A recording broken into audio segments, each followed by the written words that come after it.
da Telebrás, empresa estatal brasileira de telecomunicações, responsável por levar a conectividade internet banda larga via satélite para 100% do território nacional. Eu estou aqui com o diretor comercial Braulio Machado e o diretor técnico operacional Emílio Acostela, que vão explicar melhor como é a atividade da Telebrás nesse ramo. Braulio, para quem entenda um contexto global da atuação da Telebrás, quais são as suas ações e metas principais? Bom, Isadora, como você mesmo disse, a Telebrás é uma empresa de telecomunicações, é uma estatal vinculada ao Ministério das Comunicações e com capital aberto. Quer dizer que nós temos ações na Bolsa, cuja missão, eu vou ler a missão, é conectar o Brasil com soluções de telecomunicações para segurança e desenvolvimento nacional, democratizando o acesso à informação. Então, um dos principais objetivos nossos é ser o principal instrumento de implementação de políticas públicas de telecomunicações. Então, a Telebrás, ela desenvolve ações no sentido de levar conectividade onde ela não é adequadamente oferecida, onde ela não é tão atrativa em termos econômicos. Então, temos uma atuação grande no apoio a pequenos provedores, no apoio da região norte e centro-oeste, levando conectividade satelital.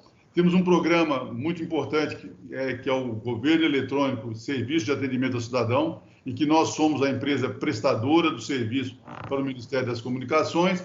De uma forma resumida, a Telebrás leva a conectividade aos locais mais remotos, de mais difícil acesso do país. Certo. E no aspecto das comunicações por satélite, tomando como caso de uso o programa Wi-Fi na praça, quais as responsabilidades da Telebrás perante os outros parceiros, a exemplo do Ministério das Comunicações e da Viasat? Há planos de expandir o programa Wi-Fi na praça para chegar em localidades da Amazônia?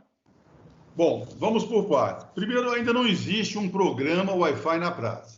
O que foi feito recentemente em Ipanguaçu, na comunidade de Angélica, foi uma prova de conceito, empregando um ponto do GESAC, Governo Eletrônico Serviço de Atendimento ao Cidadão, para se ter uma ideia de como será o perfil de exploração dessa conectividade. Então, foi instalado um ponto com velocidade de 20/2, 20 MB de descida de sinal, 2 MB de subida de sinal para o satélite, e com um roteador Wi-Fi e com acesso aberto à população, para se ver o impacto disso naquela população e como seria o uso desse acesso satelital. O impacto foi muito bom, a mídia apresentou todo o interesse da população e, com isso, nós estamos fazendo um teste do conceito desse novo produto que será o Wi-Fi na praça. Foi feito numa cidade do Nordeste por escolha do Minicom para se fazer uma experimentação. Uma vez experimentado e estabelecido parâmetros mínimos de uso dessa conectividade, vai se partir para realmente fazer um Wi-Fi na praça a nível nacional.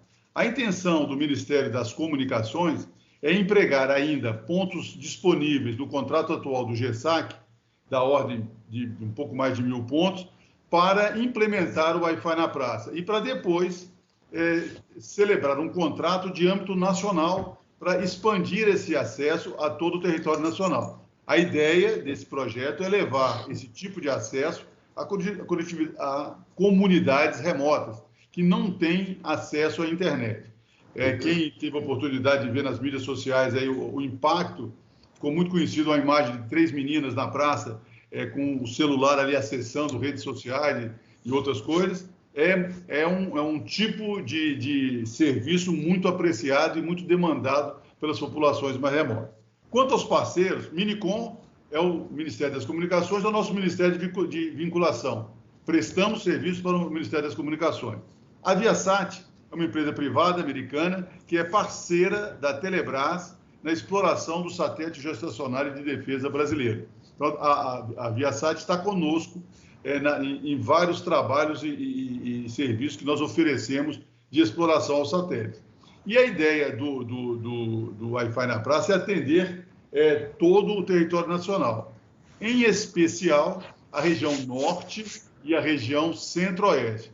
a região norte, principalmente vários locais da região norte, no futuro próximo e no futuro a médio prazo, é a única maneira de se prover conectividade por satélite. E acredito até que seja, no futuro mais longínquo, o único meio por conta da economicidade. O satélite dá uma conectividade de boa qualidade, de rápida implementação, e tendo em vista as características do satélite atual, os problemas de mau tempo e chuva são bastante amenizados. Então, essa é a ideia aí do Wi-Fi na praça.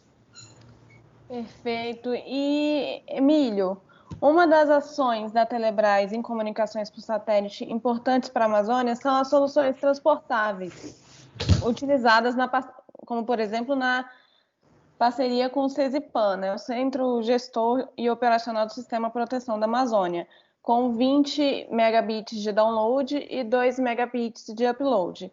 Qual a visão da Telebrás quanto à possibilidade futura de uma popularização dessas soluções transportáveis? Elas poderiam, no futuro, sofrer uma redução de custos e serem usadas nas embarcações da Amazônia para, por exemplo, diminuir acidentes com os barcos usando sistemas baseados em geolocalização ou dar maior segurança às embarcações em regiões sem serviços de comunicações, conectividade via celular, como, por exemplo, no Estreito de Breves, onde há muita pirataria fluvial? De fato, nós começamos já a fornecer os 32 terminais transportáveis satelitais para o CENSIPAN. Mas para se responder com clareza a essa pergunta, é interessante inicialmente mencionar quais são os produtos e serviços do portfólio da Telebrás no segmento satelital. O primeiro deles é o acesso à internet de pontos fixos. Neste caso, instala-se uma antena parabólica que pode ter 75 centímetros, 1,20 m ou 1,80 m de diâmetro, acoplada a uma base fixada em um local permanente. Esse local pode ser uma parede, pode ser um telhado, pode ser no meio de um terreno. Dessa forma, a comunicação com o satélite ocorrerá sempre no mesmo ponto do terreno e através do mesmo feixe. A segunda linha de serviço ou produto é a dos terminais transportáveis, mencionados na pergunta. Neste caso, o equipamento terminal é transportado em um cage, uma maleta, e a antena de 75 centímetros, apenas nesse caso, é montada sobre um tripé colocado sobre o solo e apontada para o satélite. Durante o seu uso, a antena permanece estática. Portanto, esse produto não se aplica a veículos em deslocamento. Após o seu emprego, a antena é desmontada, guardada na maleta e transportada para outro ponto, que pode, inclusive, corresponder a um outro feixe. A terceira linha de produtos é a dos terminais móveis. Esse tipo de produto encontra-se atualmente em teste, juntamente com um parceiro internacional, que será o fornecedor dos terminais. E a nossa expectativa é a de disponibilizarmos o produto a partir de 2021. Esses terminais são pequenas caixas, com dimensões da ordem de 30 por 20 centímetros e 10 centímetros de altura, que são instaladas nas superfícies superiores de veículos terrestres, carros, caminhões, locomotivas, ou ainda mesmo de embarcações ou até mesmo de drones. Trabalham com pequenas antenas planas, do tipo Phased Array, montadas em placas instaladas no interior do próprio terminal. O produto atualmente em teste permite comunicação de voz por VoIP, funciona, portanto, como um sat-phone, e de dados a baixas taxas. E aí se aplicam tipicamente a IoT, Internet das Coisas, e a geolocalização. É, portanto, este sim o produto ideal para aplicações como controle de frotas, monitoramento de embarcações, agronegócio, segurança de pessoas em áreas remotas, além da comunicação de voz terrestre, marítima e fluvial. E, logicamente, em áreas sem serviços de telefonia móvel. São soluções mais baratas e que poderão ser muito úteis para as necessidades típicas da nossa região amazônica. Ok. Braulio, voltando a falar sobre o programa GESAC, quais seriam as principais características do programa? usando o satélite geoestacionário de defesa e comunicações estratégicas, né, o SGDC, para as escolas no interior da Amazônia. Já a gente ouviu dizer que já há em torno de 12 mil pontos de conexão GESAC no Brasil, entre escolas, unidades básicas de saúde, telecentros, postos de fronteira, unidades de segurança pública e aldeias indígenas. E o contrato prevê 15 mil pontos. Quantas escolas já são atendidas no Brasil? Ou mesmo, qual é esse quantitativo na Amazônia? E quantas ainda serão atendidas, dada a capacidade do satélite? Bom, o GESAC, Governo Eletrônico Serviço de Atendimento Cidadão, é o programa mais longevo e, eu acredito, de maior efetividade na universalização do acesso à internet. Esse programa iniciou-se por volta do ano 2002 e permanece até hoje, levando conectividade a todas as localidades remotas e de mais difícil acesso no país. Atualmente, nós temos da ordem de 12.500 pontos instalados. Desses pontos, 76% são escolas. O GESAC atende escola, unidade de saúde, unidade de assistência social, delegacia e postos de fronteira, comunidades quilombolas indígenas, atende cooperativa de agricultura familiar, telecentros e associações também de cooperativa de qualquer tipo, agrícola ou de outro tipo. Hoje nós já temos mais de 9 mil escolas atendidas. Então o GESAC ele tem uma grande abrangência em todo o território nacional. E ele é um programa bastante interessante para a região norte e centro-oeste, que são locais de difícil acesso para redes terrestres. Consegue-se com o acesso satelital, que é feito por uma antena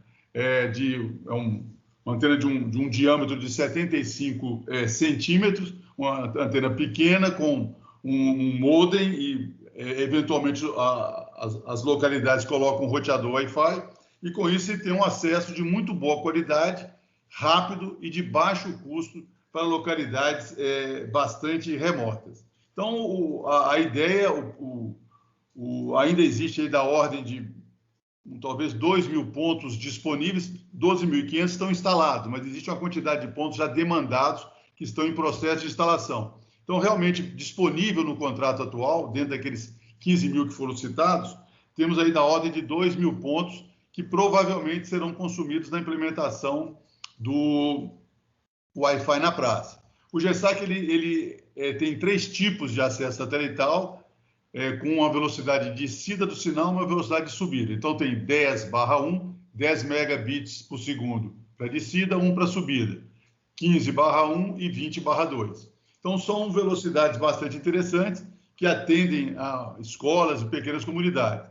Nós temos uma demanda aí, recente para atender em torno de 1.840 unidades de saúde da região norte e centro-oeste, e há também uma demanda em torno de 250 pontos para atender aldeias indígenas visando a saúde indígena. Então, o contrato GESAC, o atual contrato GESAC, ele está se aproximando do fim, não de vigência, mas da exaustão dos pontos disponíveis e provavelmente partiremos para um novo contrato GESAC, continuando com o serviço que já existe e prosseguindo nos demais pontos. Na região norte, por exemplo, Amazonas tem em torno, se não me engano, 61 municípios. São 61 pontos de fácil atendimento via GESAC, com um atendimento muito rápido e bastante efetivo. Como é que funciona isso? O interessado, normalmente, tem o Ministério da Educação, o Ministério da Saúde, políticos que representam aquela região, aportam recursos no Ministério das Comunicações e a Telebrás, como executora do programa, empresa contratada para executar o programa, recebe uma ordem de serviço e providencia a instalação. Nos locais de acesso terrestre, nós conseguimos instalar mais de 1.000 pontos por mês. Obviamente que região norte e parte da centro-oeste com acesso mais difícil, a região norte com muitos locais com acesso apenas fluvial, esse tempo é um pouco mais dilatado, mas conseguimos instalar com muita rapidez. Então, o programa GESAC é um programa bastante interessante, muito efetivo e que permite fazer-se realmente a universalização do acesso à internet. Ok. Saindo um pouco da atuação, não desvinculando, mas saindo um pouco da atuação satelital e entrando na atuação de fibra ótica, né, das redes de fibra ótica. Emílio, quais são os planos da Telebrás em termos da expansão dessa rede de fibra, em especial quanto à Amazônia? Há diferença na política para a região quanto maior ou menor uso das soluções por satélite ou fibra ótica, quando comparada a outras regiões do Brasil? Bem, inicialmente cabe destacar, mais uma vez, que a Telebrás ela se identifica como um instrumento fundamental à disposição do governo federal para a implementação das políticas públicas de inclusão digital no nosso país. Então, nesse sentido, é óbvio que está entre suas diretrizes o atendimento prioritário à região amazônica. É evidente que as condições fisiográficas da região amazônica influenciam decisivamente nos meios de comunicação empregados. Assim, a relevância do meio satelital na Amazônia é maior do que em qualquer outra região do país. O nosso satélite cobre 100% de toda a região amazônica, com internet e banda larga, em banda KA, ao contrário dos nossos concorrentes. A universalização da banda larga no Brasil, assim como no mundo, passa necessariamente pelo emprego do satélite, e na Amazônia mais ainda. A Telebrás possui atualmente 3.461 circuitos satelitais instalados na região amazônica. Todavia, nós temos também uma infraestrutura terrestre considerável na região, e eu vou lhes passar alguns dados acerca dessa infraestrutura terrestre. Dos 28.880 quilômetros de nossa rede nacional de fibra ótica, 8.368 quilômetros estão na região norte, da ordem de 29%. O nosso backbone de fibras óticas está atualmente sendo ampliado em 3.611 quilômetros. Parte está em fase de projeto, parte já em implementação, sendo 146 quilômetros na região norte, em linhas da Eletronorte.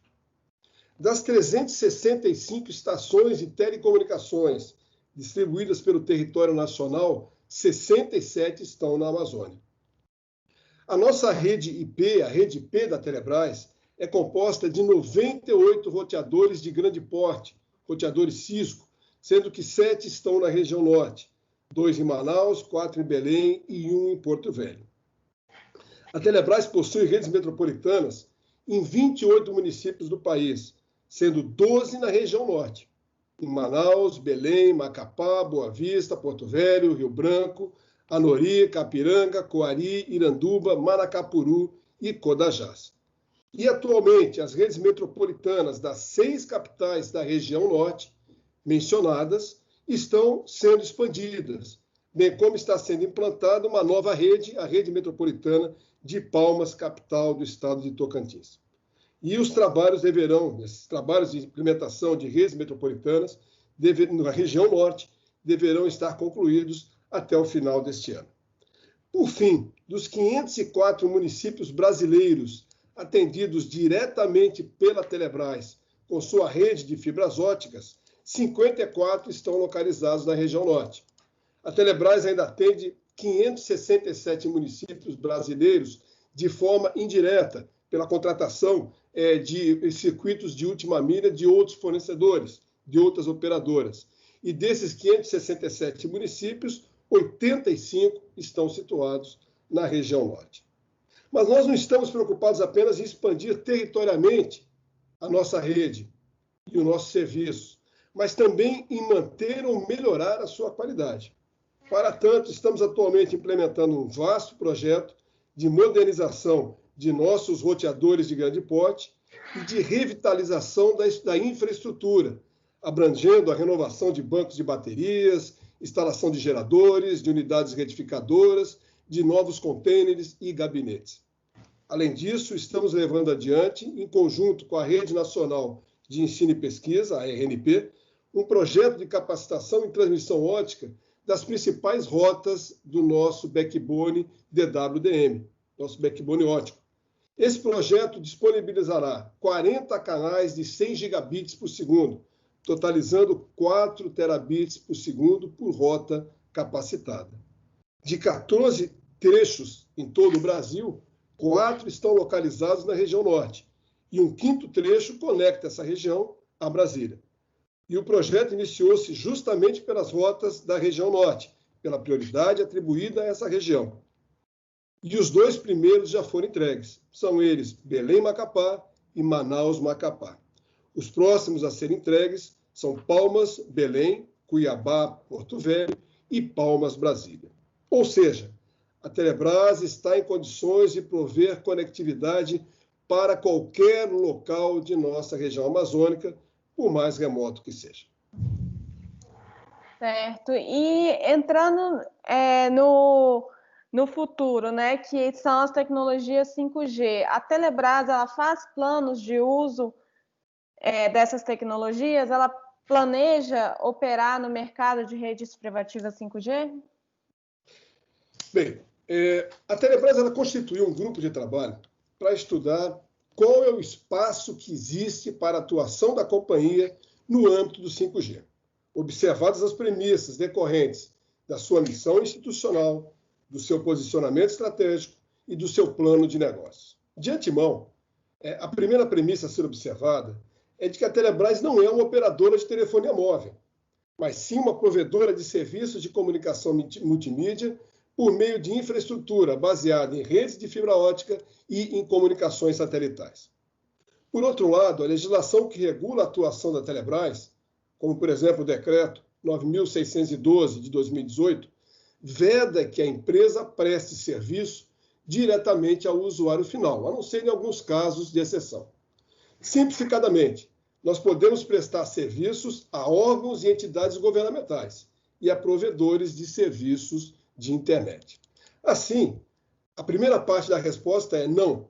A Telebrás não faz planos para prestar serviços de conectividade 5G diretamente aos seus usuários. Mas o mundo do 5G é muito amplo e nós entendemos que existem alguns nichos de atuação que se encaixam perfeitamente na missão da Telebrás. Sem esgotar as possibilidades, já foram identificadas pelo menos 2 áreas de atuação da Telebrás. Primeiro, como disponibilizadora de um backbone de fibra ótica agnóstico para toda e qualquer operadora de 5G, que poderia ser empregado por qualquer operadora de 5G. Esse backbone proveria conectividade das células 5G entre si ou com os pontos de troca de tráfego da internet. A Anatel, na verdade, vem estudando esse modelo, nós temos conversado com a Anatel e nós entendemos que a Telebrás propiciaria segurança e confiabilidade à sua implementação. O outro nicho de atuação que identificamos envolve o nosso satélite. Segundo alguns especialistas, os operadores de satélites vão ter um papel importante no 5G. Em alguns casos, serão parceiros, em outros, competidores dos outros players. O fundamental é que os satélites estão aptos a prover serviço onde não é rentável para se construir sistemas terrestres. Então, somente os satélites podem oferecer a verdadeira ubiquidade, universalização em cobertura e alcançar as partes do planeta que são mal atendidas ou não são sequer atendidas. Nessa linha, entendemos que podemos atuar como canal satelital de transmissão de conteúdo de borda para os caches locais. As aplicações críticas em latência exigirão que boa parte dos conteúdos estejam armazenados nas bordas, mais próxima dos usuários. Esses conteúdos devem ser periodicamente atualizados. E em algumas situações, como em regiões pouco servidas por redes de fibra óticas, o satélite é um canal disponível e viável para essas atualizações. Uma terceira alternativa seria o emprego do satélite como backhaul, mas entendemos que essa será relativamente restrita por questões de latência, pelo menos para aquelas aplicações que são críticas em latência. Agora, como observação final, cabe relembrar que o satélite pode ser um aliado do 5G, mas é também um concorrente, na medida que ele é o maior candidato a prover conectividade sem fio ou sem cabo, onde a telefonia móvel não chega, nas chamadas brechas digitais. Certo. Voltando à fibra ótica, Braulio, a Telebrás tem articulação ou planos similares do programa Amazônia Integrada Sustentável, o antigo projeto Amazônia Conectada, que envolva o lançamento de fibra ótica através dos rios da Amazônia? Muito bem.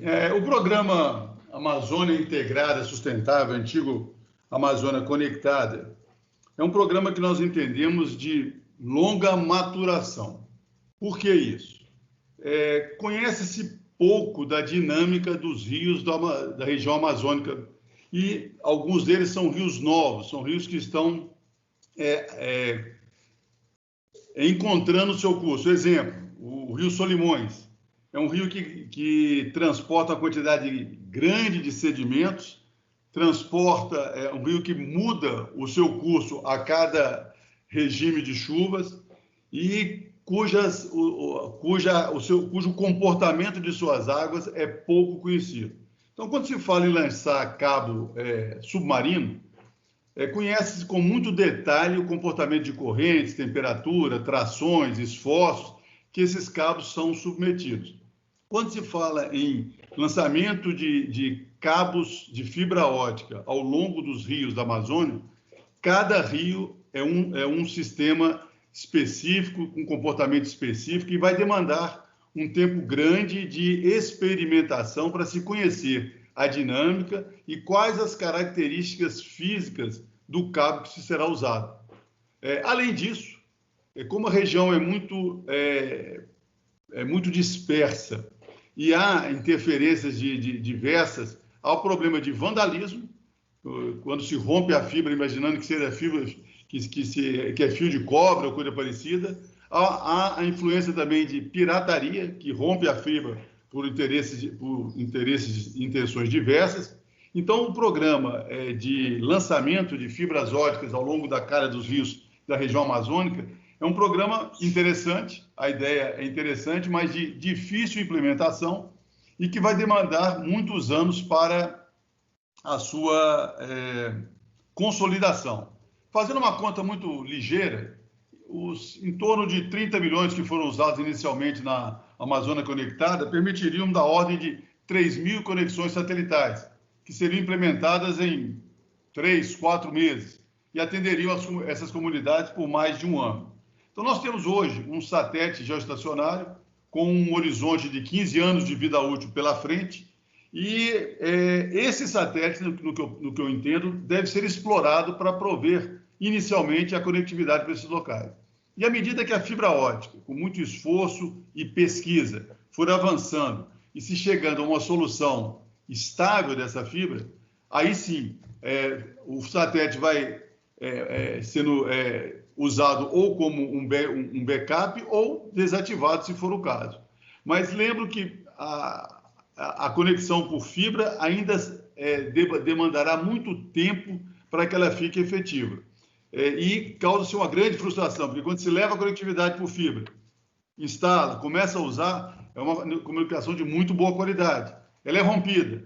O tempo de reparo, principalmente nos rios da Amazônia, é longo, é difícil, demanda muito tempo e demanda muito recurso financeiro para que seja feita a restauração da fibra. Então, todo esse processo, esse mecanismo, apesar de ser uma ideia boa e interessante, ela vai levar muito tempo para ser consolidada. E, enquanto isso, está disponível, pronto, num custo muito mais baixo e rápido, a conexão satelital. Então, respondendo de forma objetiva, não temos, por enquanto, nenhum plano de trabalhar junto ou de lançar fibras na região amazônica. Ok. E, Emílio, a legislação de telefonia celular no Brasil, ela não inclui as regiões rurais longe da sede dos municípios como parte da responsabilidade das operadoras. Na visão da Telebrás, quais são as principais dificuldades e eventuais soluções para se levar serviços de conectividade a essas regiões? Bem, inicialmente as dificuldades elas são bem conhecidas, né? Nós podemos destacar o custo elevado de implantação e de manutenção das redes terrestres, sejam de backbone ou de backhaul, sejam fibra ótica, sejam de micro-ondas. e, além disso, os longos prazos de instalação e o baixo retorno do investimento em decorrência da baixa concentração geográfica dos usuários. Dessa forma, a solução mais competitiva é, obviamente, o emprego da comunicação satelital de banda larga, seja como prestação direta de serviço ao usuário final, seja como backhaul para as redes locais que empreguem outras tecnologias, como, por exemplo, redes móveis, redes celulares, eventualmente instaladas nessas áreas remotas. Inclusive, é um tema que foi tratado, né, na renovação do nosso Marco Nacional de Telecomunicações, recentemente. E, para tal, a banda Ka, que é a banda empregada pelo nosso satélite, é, sem dúvida alguma, mais adequada, por se tratar de uma tecnologia mais recente e empregar uma faixa do espectro que propicia taxas mais elevadas. E, nesse ponto, não há como deixar de mencionar que a Telebrás dispõe do único satélite com cobertura do Brasil em banda Ka, que disponibiliza conexão satelital de banda larga em todo o território nacional, incluindo a nossa Amazônia Verde, bem como a Amazônia Azul.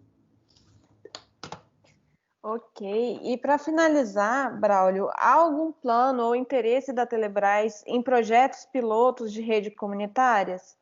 Na maioria dos projetos de inclusão digital financiados pelo governo federal, estadual, municipal no Brasil, todos os custos, CAPEX e OPEX, são de total responsabilidade do governo. Se no modelo proposto pelo projeto CELCOM da Universidade Federal do Pará, que está organizando esse webinário, o governo se responsabiliza pelo backhaul e backbone e a comunidade pela rede de acesso. Tal modelo se encaixaria na área de atuação da Telebrás? Muito bem.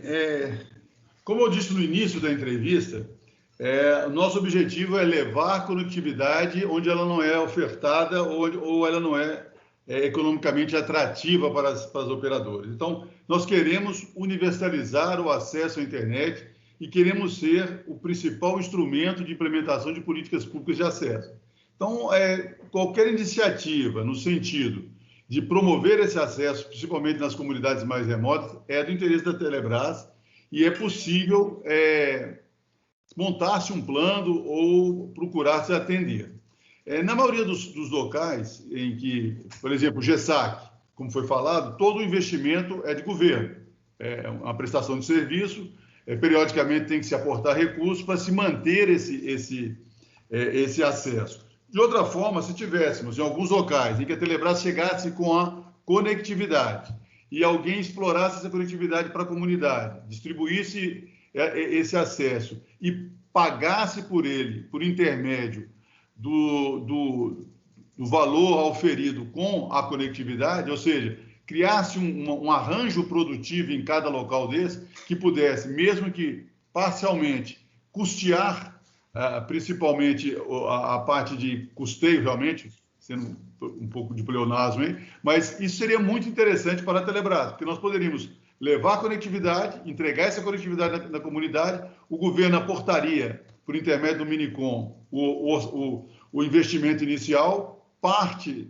do custeio inicial, e a partir de um certo momento, a própria comunidade poderia fazer o custeio da sua conectividade por intermédio da atividade econômica que ela começa a desenvolver através de oferta de produtos, turismo e outras coisas mais que podem ser obtidas com a internet. Então, esse tipo de ação, eu acho que é uma iniciativa muito boa, é de interesse da Telebrás e teria que se fazer, eu imagino,